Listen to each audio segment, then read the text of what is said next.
Hey sociologists, it's Mrs. T again, and this is another installment in our social stratification unit. Today we're going to talk about Max Weber, who is one of the classical theorists about social stratification, just like Karl Marx. We talked about him in a most recent video.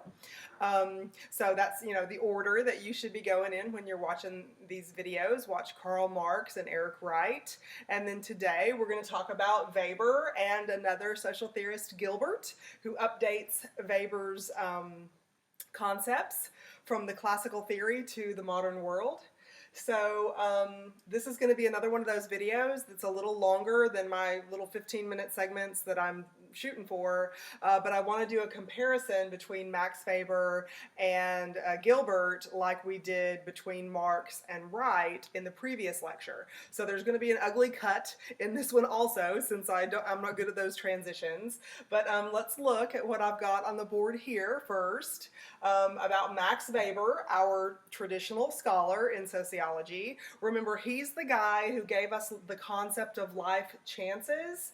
So life chances is a concept that you're going to have to write about in Project 2. I'm going to ask you a question about the different types of poverty, which we will cover in one of the coming lectures. I'm going to ask you a question about the different types of poverty, and then also ask you to link those different kinds of poverty to the different types of life chances that individuals have.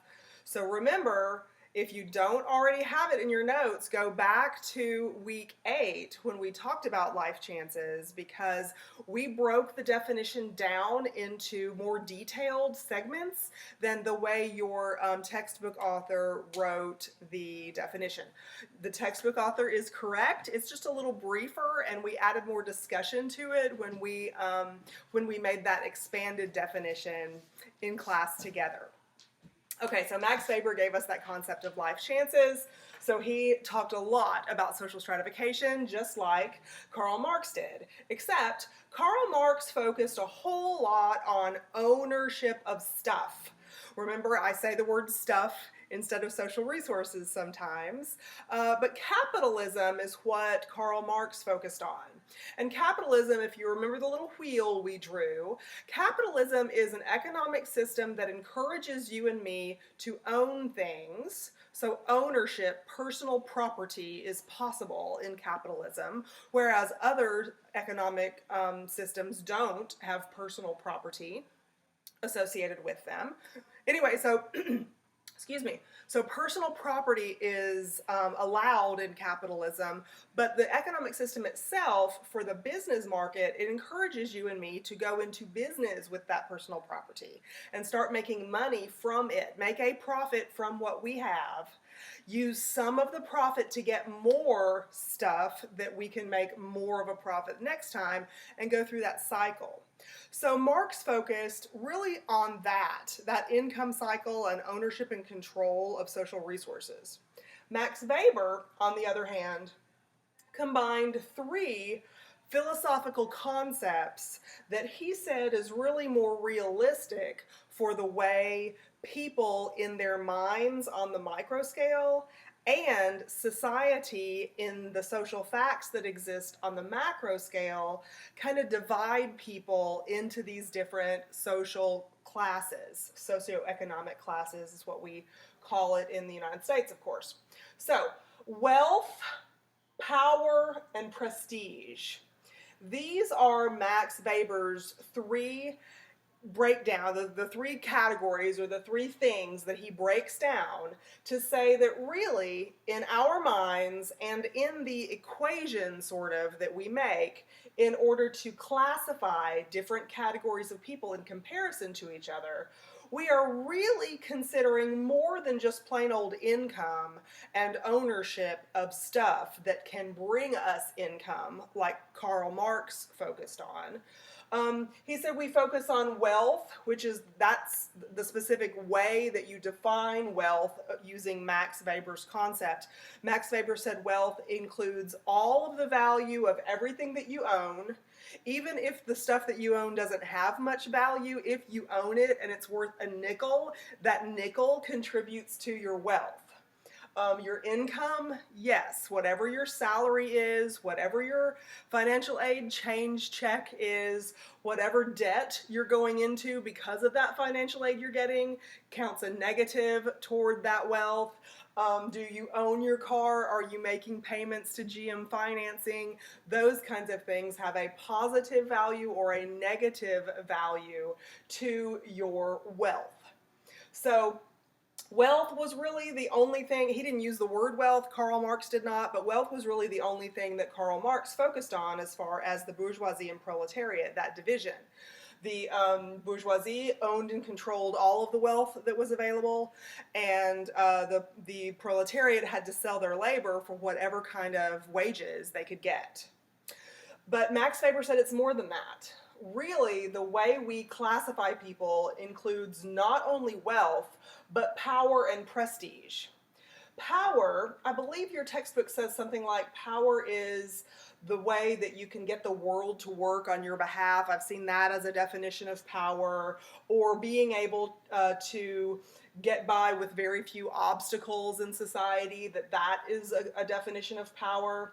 I've got my definition of power here to go along with those good supplemental ones as the ability for your category of people, not an individual here, not the power you and I have over our micro scale lives, but power that a particular category of people has over macro scale social structures, macro scale social facts, the norms of society.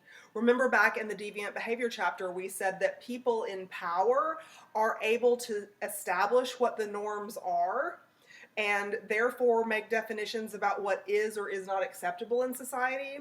Well, if their subculture is different than my subculture and my way of life doesn't fit in their idea of normal, with my air quotes around it, then I'm deviant because I'm not part of the power group that sets what the standards are. So power is about influence over macro scale parts of the social structure, those social institutions that develop the matrix, that develop the maze that we all have to negotiate on the micro scale in order to begin our life and end our life with any kind of success. So power is being able to have influence over the macro scale part of social structure so that you, and when I say you, I mean your category of people, huge numbers across the population, are able to get by in life easier. You have an easier time than others might. So that's what power is. It's influence. Prestige is a word that you might have heard before, and Max Weber said not only are wealth and power considered as two different achieved statuses in order to calculate your position within social stratification, but prestige overlaps those two also. Prestige has to do with the degree of respect that you, in your position, your town where you live, the neighborhood within that town, are there different sort of respectable places of town and not so respectable places of town? Is there an apartment complex you want to live in because you want to get out of this other one because it has a different sort of reputation in society? That's prestige. So some jobs, for instance, have certain titles that are very prestigious. Executive director of something. That sounds great, right? So there's prestige or social respect associated with that. So I know a couple of people whose title starts with executive director of something. Their salary isn't so good, but they're executive directors. I also know a couple of people who are plumbers and electricians. Well, their title isn't so good, but their money is way more than those executive directors that I know. But the prestige factor is so important for us. If prestige was not important, then we wouldn't have these things called status symbols where we think that there is a difference in our mind. The symbolism is different between a Honda and a Mercedes, right? So if you recognize that there is a difference between driving down the road in a Honda and driving down the road in a Mercedes, then you already know a little bit about the influence that prestige can have on us on the micro scale, deciding whether we're going to use some of our wealth to go ahead and buy that Mercedes because we will feel like we have arrived, or not. That prestige is something that can drive us on the micro scale, but it exists on the macro scale, or we wouldn't be responding to it in our daily lives. A student just told me the other day she wants to change her major from one thing because she thinks she was just doing it for the money and for the title, but she would really be more happy doing this over here. So that is an awareness of, without her even knowing it, that is an awareness of the pressure that macro scale society puts on us to respond to issues having to do with prestige. If your parents are pushing you toward a particular job or particular occupation or field in the education during your education career, maybe it's because of the connection between prestige and the income that they think you're going to be able to have based on that. Power is a much bigger, even more macro scale issue than what we would talk about with what you're deciding to do with your degree plan.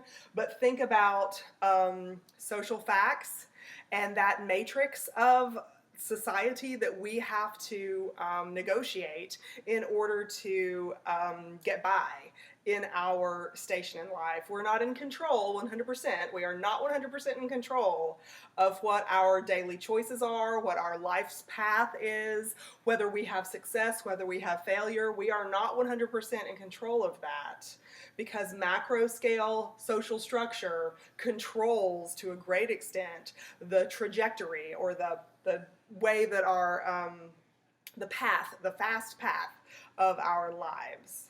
So Max Weber suggested that there are 6 rungs. I've got the word rungs in quotes here just for emphasis, because in your textbook, when you're looking up this section, you won't see a ladder metaphor used to explain Max Weber's ideas. You'll see a cylinder, like a big column, that's broken down. If you look at the top, the flat top of the column, you'll see like a pie shape that's cut into 3 things, 3 equal parts. He described social stratification like that, where the more wealth, the more power, the more prestige you had up at the top, then that gave you more life chances for success and for future generations to inherit that success and to solidify your position in society for decades and generations and centuries to come.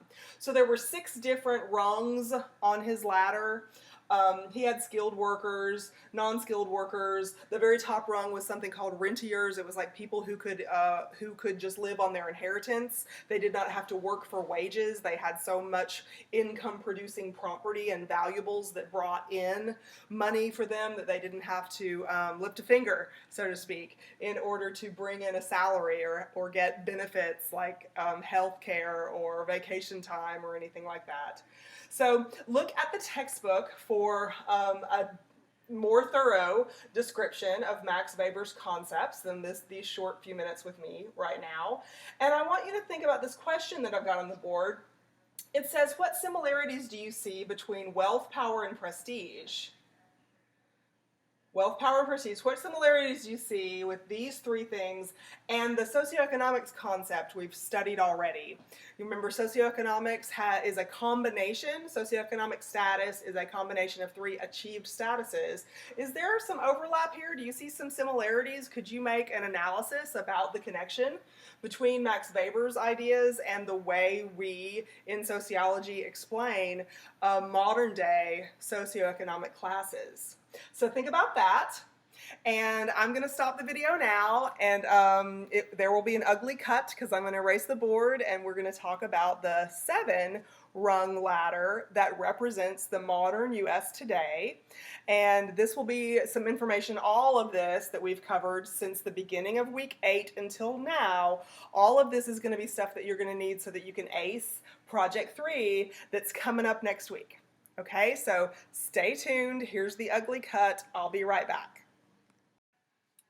Hey there. Okay, so magically again, the board has new information on it. We're going to continue with our discussion about the updated analysis of Max Weber's ideas, the classical theory ideas that he had about wealth, power, and prestige in society. Dennis Gilbert, a modern sociologist, has updated his ideas, and we are using our ladder over here. So you might want to pause the video and at least draw the ladder with the names on it and the percentages. Maybe you don't want to do this yet.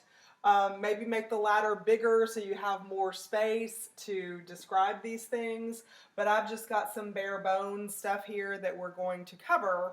And I'm actually going to start at the bottom and we're going to work our way up when we look at these things. But the ladder here, remember, our ladder represents macro scale society, so the population as a whole, and each of the rungs on the ladder represent a different category of people.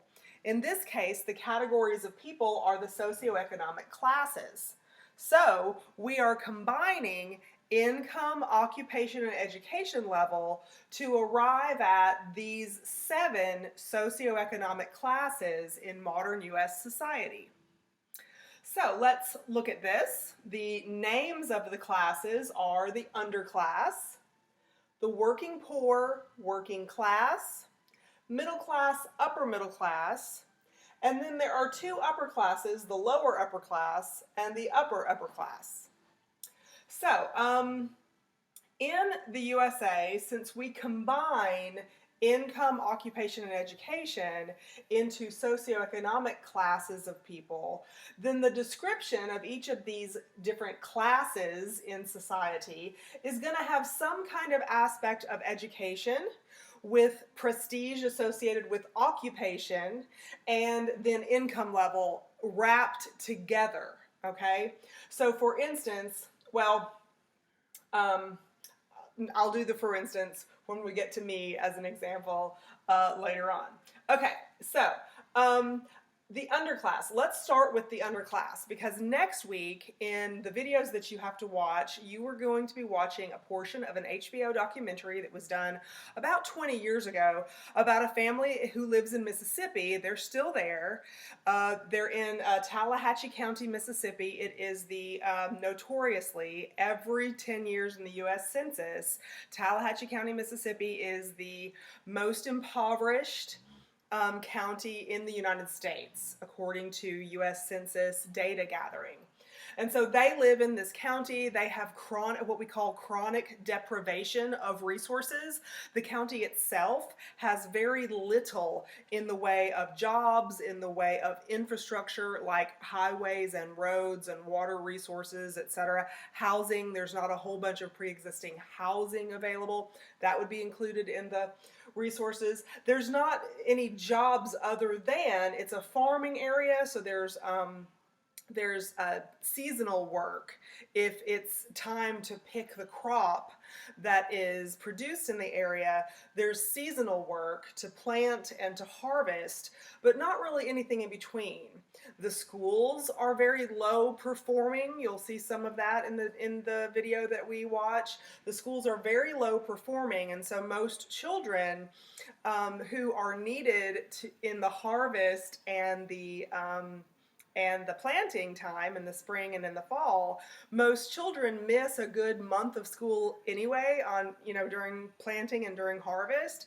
And the schools are very low performing because students go through the years of their schooling without really ever learning how to read and how to write and do math properly. So they end up dropping out. The trend is they drop out about the 8th grade, about the 9th grade, something like that.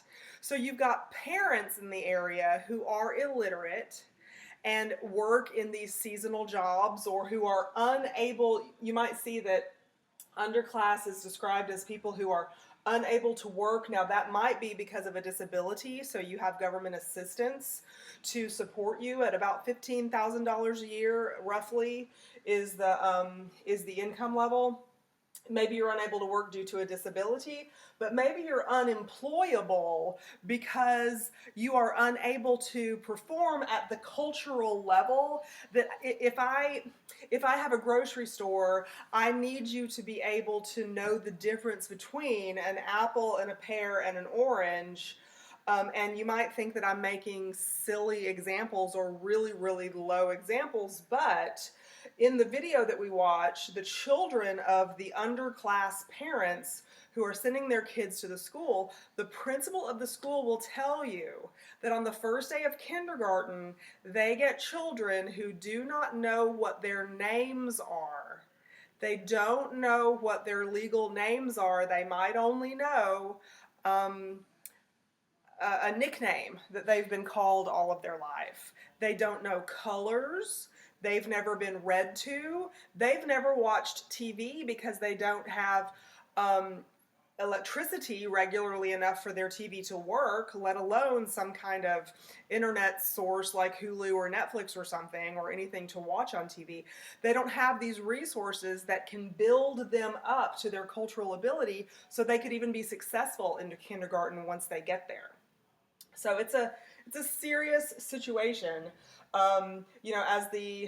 As the car dealer, I can't hire you to just answer the phones or to greet people as they walk in the door to see what it is that they want, because perhaps your education level is so low that you've never learned those interpersonal communication skills about how to look people in the eye or to smile and say yes and politely and these kinds of things. These are all skills, social skills that are learned in your socialization process. And if the parents do not have, or the caregivers who guide you through your home life socialization process, if they don't have those skills themselves, and you get to school and you're so far below a kindergarten level education, kindergarten has an entry level that you need to be in order to be able to be successful in kindergarten, and knowing your name and knowing shapes and knowing colors is part of that. And if you get there and you don't know your name and you don't know your shapes and you don't know your colors and you can't count to 20 or whatever the kindergarten teacher asks you to do, then you are probably not going to be successful in kindergarten. And I don't want to say that people do this, but maybe you get stuck into first grade anyway because no child gets left behind. And in first grade you're struggling because you didn't really get kindergarten to begin with, right? So anyway, underclass makes up about 12% of the population in the United States. Now that's a number from around 2014, 2015. So you could do some research and find out that that number has changed. But about 12% of the total US population are members of the underclass and have a lifestyle similar to what I have just described. Seasonal work, if at all, and regular 12-month out of the year support from assistance programs, whether it's governmental or non-governmental assistance that they receive for that. So that's the underclass, and we'll watch a video about that in the USA. We also have the next higher rung on the ladder is the social class, the socioeconomic class of people we know of as the working poor. That makes up about 13% of the population. So between the underclass and the working poor, we're at 25% of the population already. So the bottom two rungs of the socioeconomic ladder has 25% of the US population on it. That's a quarter, 1/4 of all the US population. So the working poor include unskilled laborers, people who don't have any kind of special skill. Therefore, I do not have to pay you very much for the job that you do for me because you are very replaceable. If I hire you to clean the floors of the college when the college is closed at night, that's a very, very replaceable job that if you are unavailable to do that, I can get somebody else to do it very, very easily, because so many people at least have the reading level necessary to mix the chemicals correctly with the water and to follow general instructions about how to mop a floor. I couldn't hire somebody in the underclass to do that, because if I am in the business, if I'm in the janitorial business, I'm going to buy concentrated chemicals and other kinds of things that I need you to know how to use correctly and not mix improperly, because that can cause trouble. But working poor people tend to have basic literacy skills, basic math and writing skills, so that I can hire you for clerical work. I can hire, not clerical work, but being a clerk, selling things at the 7-Eleven, or working the early morning drive-through counter at Taco Bell, selling AM Crunch Wraps or something. Working poor people are unskilled laborers, and they are just above what we call, and look at the quotes that I have around this, they're just above what we call the poverty line. And that's what we're going to talk about in the next video, is the different types of poverty and how we define in the United States the official poverty line. We can't really put a number on it, an income number on it, because the cost of living from one place to the next is different. It costs a different amount of money for you to live on a weekly and monthly basis in Bryant, Arkansas, than it does if you lived in New York City, for instance. The cost of housing, the cost of food, the cost of transportation, all of these things are going to be very, very different based on your zip code, where you live. So working poor are just above the poverty line, and they don't have jobs that are very stable. Because if you are a member of the working poor, you have unskilled labor, and if you're sick for a period of time and can't come to work, typically the kind of job that you hold does not give you vacation benefits, or sick leave benefits, so that I hold your job for you and keep paying you while you're sick until you're able to come back. That's not the kind of job that we're talking about here.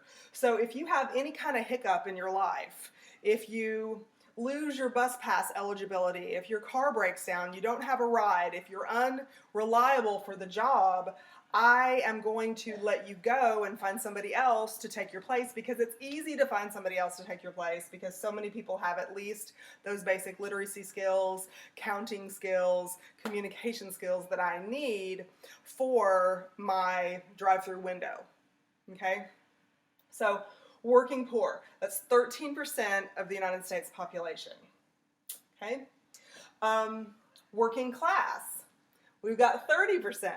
So from these bottom three rungs of the ladder here, we've already got 55% of the US population. So more than half of us exist, more than half of us live our micro-scale life experiences on these bottom three rungs of the ladder, 55% of us, okay? So the working class, you have a high school diploma, but not any other higher level education. You might have a skilled education. You might have some sort of, you might be a welder, you have that kind of skill, you have some sort of training where maybe, well, I've got some examples here. Your support staff in an office. A friend of mine used to be a paralegal, and so I put her title there, paralegal, because when the economic downturn happened during the Obama administration and so many offices were closing, they cut her position in the law office where she worked, and one of the lawyers did her job simply so that they could save money and the law firm could continue through the economic decline. So I have her listed there specifically to talk about the instability of the lifestyle of people in the working class.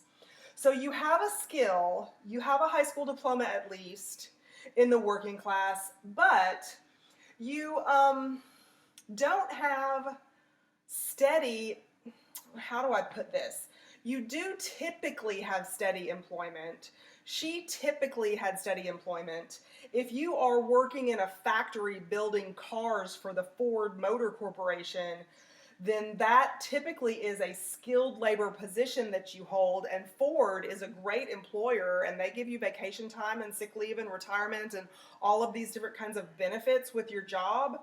But if you work for Ford making cars, or if you work for a law firm as a paralegal support staff, and the economy has a downturn, and there's not as many people buying new cars. Maybe they're holding on to their old car because the economy is uncertain, and I don't know if I want to sign my name to that financing line to buy a new car because I'm not sure if I'm going to have my job later. So new cars stop being needed. The supply and demand stops happening in a society when that kind of thing happens. You can see some of the companies right now going out of business during the pandemic that we're living through. If society shuts down, nobody goes to restaurants, nobody goes to schools. If nobody does these things,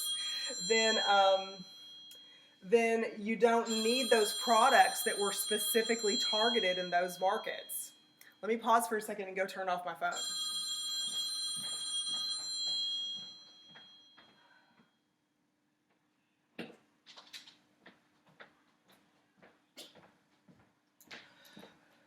Okay, back. All right, so working class jobs, typically you can get decent pay. Like you can get a good $40,000 a year as a working class job. That's great pay. But it's not going to be something you can count on all the time, because if you are in sales, for instance, you are selling cars or building cars, or you are in a restaurant as a sous chef or a line cook or something like that, but people stop going to restaurants to eat, the restaurant owner will get rid of you first. I mean, it's only good business. It's kind of the side effect of what Karl Marx was talking about, where the bourgeoisie don't care about what happens with the proletariat. I'm not saying that business owners don't care what happens to their employees. Many people do.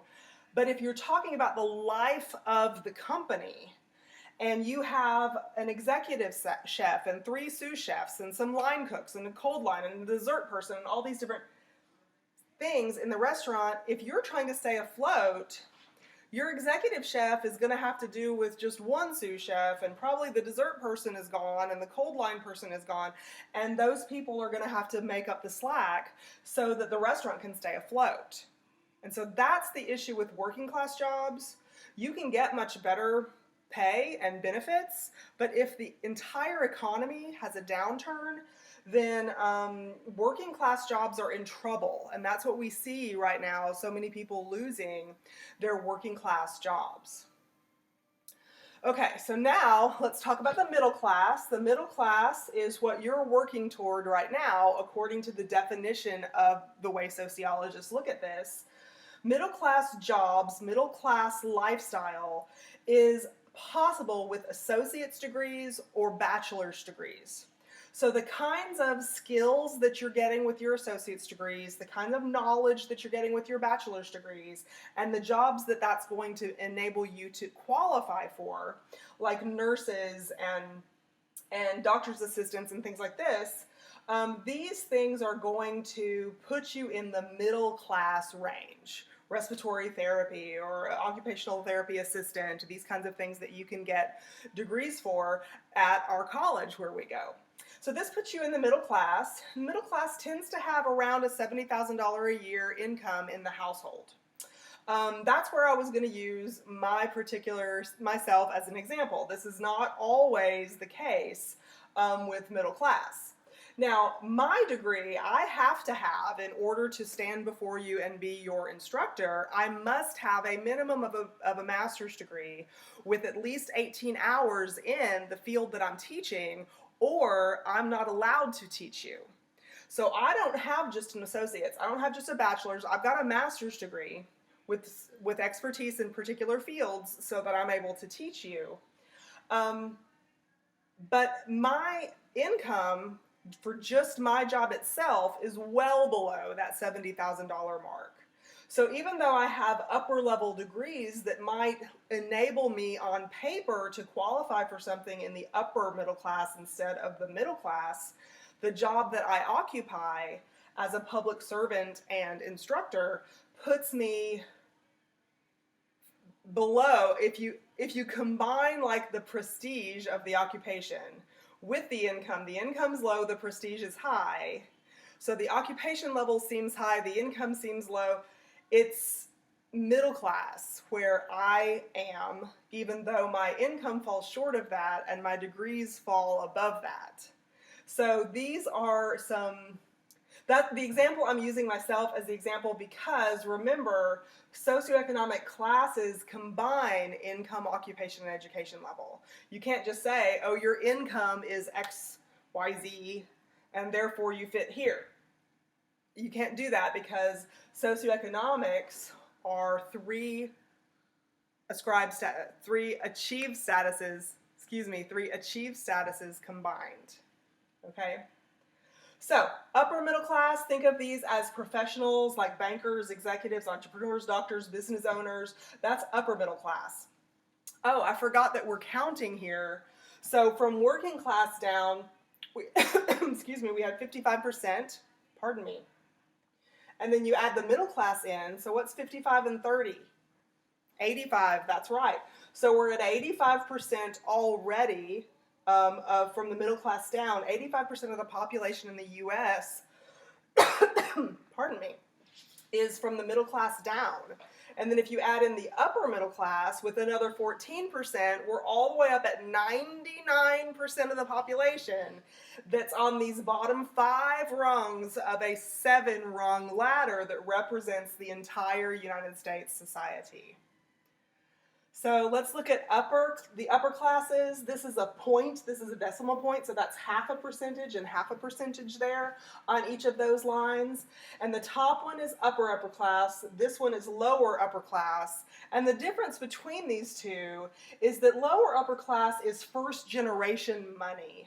So first generation, they have come into money for some kind of reason. Some kind of reason like LeBron James's reason to come into money.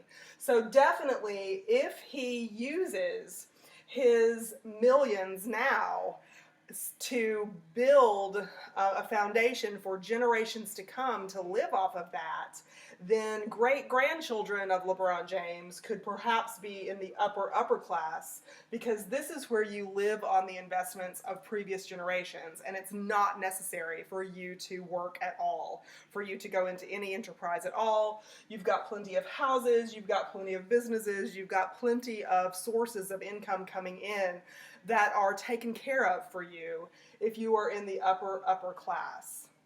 So that's only 1% of the U.S. population. The lower upper and the upper class, or classes, 1% of the U.S. population.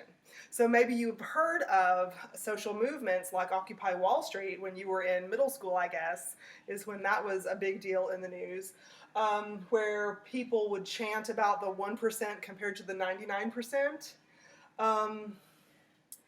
because everyone from the upper middle class downward is the 99%, and the concept comes from a conflict theory perspective, a Karl Marx perspective, that those people who are in the lower upper class and the upper class have power, like Max Weber would say. They have so much power that they're able to keep social structure shaped the way that social structure is shaped, so that the rest of us, no matter how hard we try, can't get there. We cannot get there, is the general idea. So when you hear 1% versus 99%, you can think of the bourgeoisie and the proletariat, or you can think of the two upper classes with everybody else in the United States in this modern example that we've got here from Dennis Gilbert in this updated analysis of Max Weber. And please remember, because of the micro-scale life experiences that are really, really different from here to here to here to here. Really different. The resources that you have in these homes are very, very different. So each child's socialization process is different based on the resources that are in the home. And so a working poor child grows up knowing a working poor lifestyle. That's why class was in the ascribed status list way back in chapter 4. So if you've got a child from the upper middle class and a child from the working class in the same kindergarten with the same teacher, then the child from the upper middle class has better life chances for education than the child from the working class because of resources that are available here that are not available here. This child might have already done international travel by the time they're in the kindergarten. This child might know how to count to 100 in 2 languages or 3. Just for fun, this child might know all of the state capitals because they've had a lot of leisure time with a lot of one-on-one contact with maybe a nanny or a parent or someone who gave them undivided attention and guidance during their young upbringing, whereas this child was in a daycare with a lot of people and 2 or 3 what we call teachers, but the teachers in the daycare really only monitor playtime and make sure nobody kills each other and that kind of thing. I don't envy folks who work in daycares because the stress must be just terrible. But the resources are very, very different. So this person might have seen Dora the Explorer, and this person might have been to, the Dora's house or whatever it is you can stay in, like at Universal Studios or something, right? So there's a whole lot of different life experience. Down here, when I say cultural ability, down here, there's a lot of different cultural knowledge that you get just from being born up until the day you go into kindergarten. There's a lot, vastly different cultural knowledge that you get from your background, your socialization process as the child of a working poor household compared to the child of a middle class household. Lots of different social outlooks, lots of different ideas about the world. So here's our board, one more clear picture of it. Please text me with questions. I know this was a long one, so I won't make a long closing here. I'll just say thank you for your attention, and I'll see you on YouTube again.